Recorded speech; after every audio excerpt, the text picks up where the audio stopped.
Hello everyone, this is BearBN. In this video, I'll be using flowcharts to introduce how to craft a full set of gear for a minion build.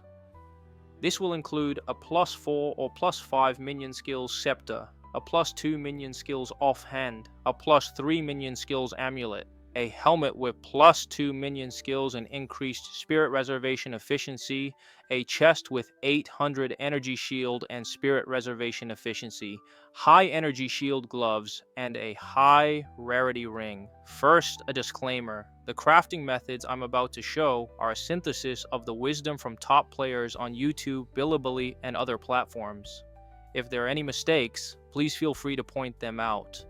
When I was watching all these excellent crafting videos, I often thought to myself, I wish there was a clear flowchart for this, something I could easily reference at any time.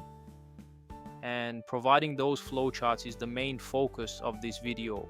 First up is the scepter, a hallowed scepter. I'll show you how to craft a +4 to all minion skill scepter and then explain how you can push it to +5. This image here is the entire crafting process for the +4 scepter. The key step is to first use a recombinator to create a base with the minions have % increased maximum life modifier. Then, by using an omen of homogenizing exaltation plus omen of dextral exaltation plus greater exalted orb, we can successfully get our minion skill scepter. However, this step can result in either a +3 or +4 minion skills outcome. If you get a +4 and the other two prefixes you added are also good, you can then use a divine orb plus omen of sanctification to gamble on turning that +4 into a +5 minion skills. Next is the +2 to all minion skills offhand.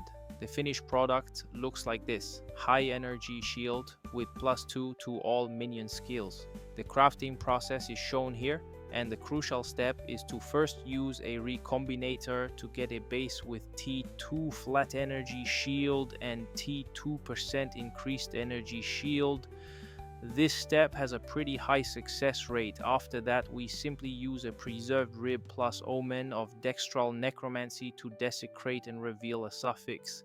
If you reveal +1 to minion skill, you can use a divine orb to roll it into a +2. As you can see, the total cost for this craft is very low. Then we have the +3 to all minion skills amulet. There are two crafting methods, one for a final endgame version and one for a simpler transitional version. I'll be covering the latter here. The endgame version is expensive and complex, but if you're interested, you can find a link to the original guide in the video description. Here is the entire crafting process. The key steps involve using a recombinator and getting the prefixes done first. We start by using a recombinator to get a high spirit prefix and any one suffix, then use a standard essence craft to add another prefix. Next, we aim for the +3 minion skills. To do this, we desecrate to get % increased minion damage. And then we can use an omen of homogenizing exaltation plus perfect exalted orb plus omen of greater exaltation to guarantee the +3 to minion skill mod. The three crafting methods, above all, use recombinators to save on initial costs. Feel free to think of other ways to approach these crafts as well. Next up is the helmet with +2 minion skills and increased spirit reservation efficiency. The finished item looks like this, and this flowchart shows the entire crafting process. The +2 minion skills mod is the only minion tagged modifier on helmets, and it's quite rare, so we need to start with a magic base. Since we also want high energy shield and resistances, the base needs to have a high energy shield roll. The next two steps are for acquiring resistances and even more energy shield.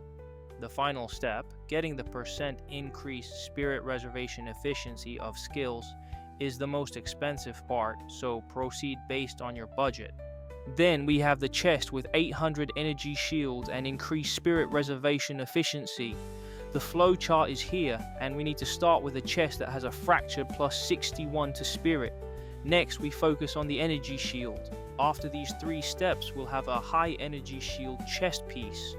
The following steps should be considered carefully as they are quite costly. First, after desecrating for 2 chaos and elemental resistances, we can use an omen of homogenizing exaltation plus a greater exalted orb to get another resistance. Then we remove that desecrated mod and repeatedly desecrate to get increased spirit reservation efficiency of skills. After that, we have high energy shield gloves. We start from a magic base, choosing one with either item rarity or chaos resistance. Then we upgrade it with an essence. Following that, we use an omen of homogenizing exaltation plus greater exalted orb plus omen of sinistral exaltation plus omen of greater exaltation to get the high energy shield prefixes. The key to this craft is the initial choice of suffixes. We choose chaos resistance or item rarity to ensure that when we add the energy shield mods later, defense is the only tag in the modifier pool. Finally, we have the high rarity ring. We'll use a gold ring as the base and make sure it has one high resistance roll and an item rarity roll. Then we use a greater essence of opulence to add a second rarity modifier. Just like that, we have a high rarity, high resistance ring. The next steps are to add a desecrated mod and use exalted orbs. At this point, we'll accept any useful mod, but things like resistances or life would be even better. That's all for this video. I have put all the detailed guides, including the flowcharts, on my website poe2fun.com. You can find the link in the video description. If this video was helpful, please don't forget to like and subscribe.